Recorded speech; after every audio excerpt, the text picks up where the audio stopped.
This patient is about to have the minimally invasive non-surgical thread lift because she desires a little higher brows. It's going to be done with the Mint Easies. This is her before.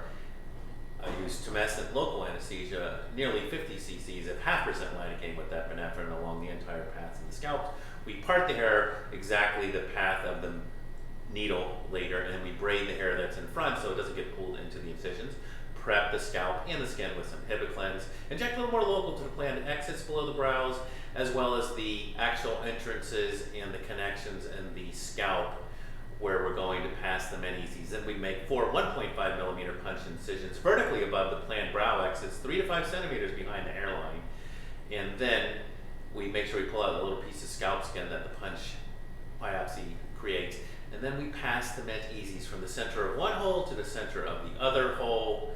And then we pass through the same holes, placing it subcutaneously through the forehead. You actually have to sort of push the needle down with your thumb and pull the brow skin up at the same time because to get around the curve. You cut off the needle. You do the same thing with the other end of the Mint Easy needle, passing it just below the brow, cutting the needle. And then you want to pull this brow skin, the entire forehead skin, up into the scalp so that it pulls the brows literally as high as they will go. And then you cut off the excess thread as short as you can get it, and then you release the dimple that is created right at the brow. And you repeat the procedure on the other side, once again passing the Mint Easy thread from the center of one to the center of the other hole. You pull the needles out so the thread is evenly on each side, and then you pass it subcutaneously below the brows, cut off the needle, and you do the same thing for the other one. Try to minimize any hairs that get pulled in with this,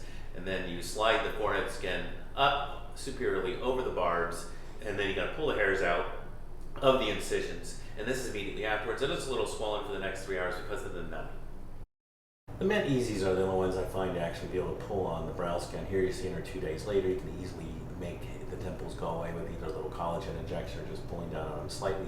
But with the 2 Mint Easies, you can actually shape the brows. So 3 Mint Easies is going to make more patients happy because you can shape the brows, but the packages come in packages too. So you're stuck doing 4 Mint Easies unless they're doing like this patient, a mid-face lift at the same time, and use that extra Mint Easy to put one more thread on the left side of the face because the left side usually needs more. Now you're going to see the hardest thing when you're doing the 3 Mint Easies is going from one side of the forehead to the other. You go through a 1.5 millimeter punch incision with the hair all nicely parted, and you got to come out the same 1.5 millimeter punch incision about 1.5 to 2 inches over on the other side. You're going to find that it's going to spear all around it, and only after several tries will it actually come out the center of the 1.5 millimeter punch incision on the left side.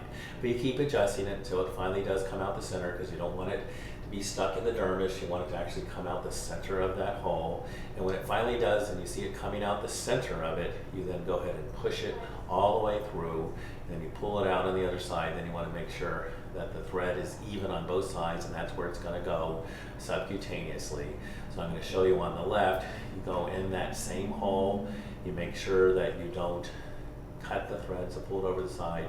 And if you happen to go a little deeper than sub-Q at the very entrance, that's okay. But you want to be sub-Q when you're in the entire forehead.